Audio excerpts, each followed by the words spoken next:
The prospect board. The prospect board is a tracking tool that should be mounted on a wall in your office. Electronic reports and paper reports are good, but there is something special about seeing your results on the wall. If you make daily prospecting work a part of your sales routine, you should closely monitor the customer sales cycle. It's divided into 4 parts and is described from the customer's perspective. Each part describes what a typical customer goes through when deciding to buy something. So, here is PRED, perception. This can be either perception of a product or perception of a need that the product might satisfy. Research. The customer will look into competing products, testimonials, etc. Evaluation. The customer considers their options. Decision. The customer decides whether or not to purchase.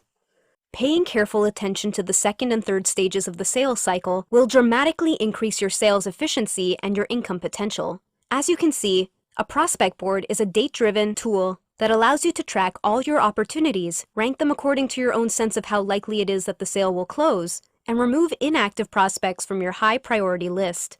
It forces you to be realistic about your prospects. Active prospects are those who have scheduled appointments to see you, or who are engaged to one degree or another with you in the second stage of the sales cycle. Opportunity prospects are those who, for one reason or another, are unlikely to close. The prospect board will keep you from spinning your wheels or chasing after business that isn't really going to come into existence and keep you from losing interest in the whole process. So how does it work?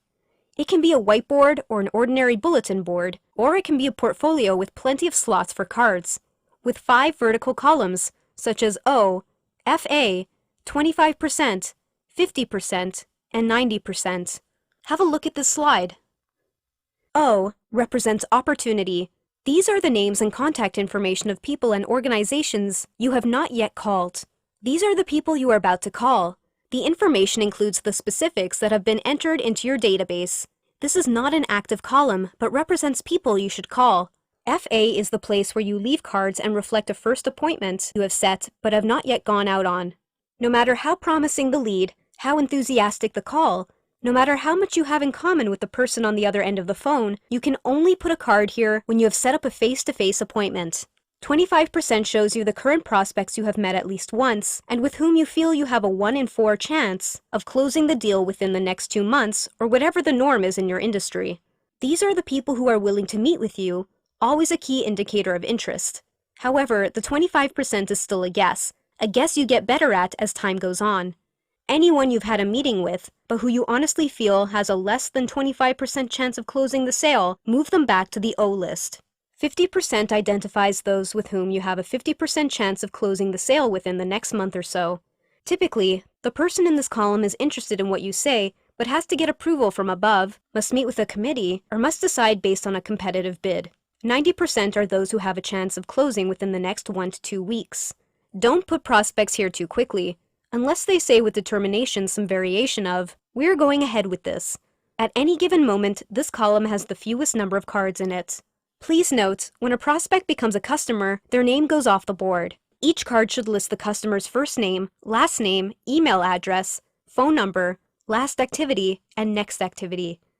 Your best weekly schedule will arise in a natural way from the work you do on your prospect board. Each Friday afternoon, you should use your prospect board to set your schedule for the following week. Your activities should be broken down into the following categories. Prospecting. First, appointments. Appointments with 25% prospects. Appointments with 50% prospects. Appointments with 90% prospects. Closing and service calls and tasks. Special projects and tasks. Other or personal. Everything starts with prospecting and cold calling. Prospecting is the first phase, the one that controls the rest of the cycle, the one that drives your day, your week, your month, your year, and your career.